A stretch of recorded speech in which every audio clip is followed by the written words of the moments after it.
Bonjour à tous, c'est Manu de Frandroid et j'aimerais vous présenter aujourd'hui l'Amazon Fire 7 de 5e génération. Une drôle de petite tablette, disponible depuis la fin d'année dernière pour seulement 60 €.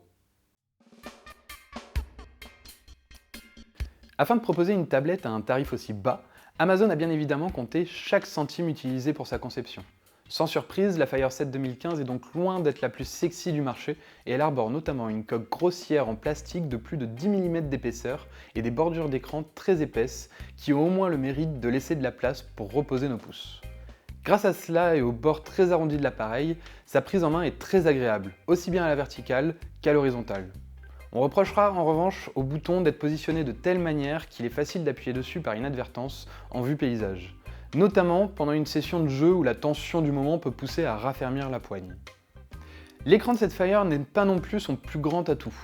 Aussi marquant que réfléchissant, il devient rapidement peu lisible, d'autant que sa luminosité et ses angles de vision sont à peine potables. Son plus grand défaut reste néanmoins sa définition de 1024 par 600 pixels, soit seulement 170 pixels par pouce, ce qui est très peu. Mais le plus déroutant de cette tablette, c'est certainement son interface, Fire OS, qui est un dérivé d'Android. Le bureau y cède sa place à un classement par onglet qui fait la part belle principalement au contenu multimédia. On y trouve donc en quelques glissements de doigts sa bibliothèque de livres numériques, de films, de jeux, de musique, etc. etc. Tout cela est disponible depuis la boutique en ligne ou pour les applications depuis l'App Shop, qu'on peut considérer en quelque sorte comme le petit frère boiteux du Google Play Store. Si on a accès à du contenu gratuit qui devrait normalement être payant grâce à l'Amazon Underground, le choix est également beaucoup plus limité que sur le store habituel d'Android.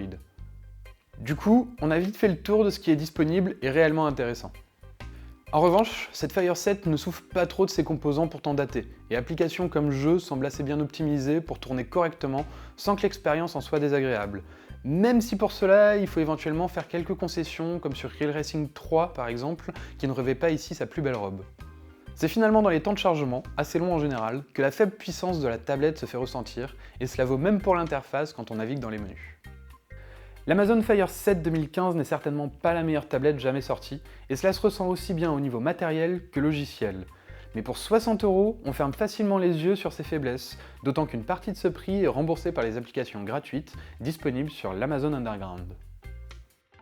N'hésitez pas à vous abonner à la chaîne YouTube de Frandroid pour retrouver toutes nos vidéos.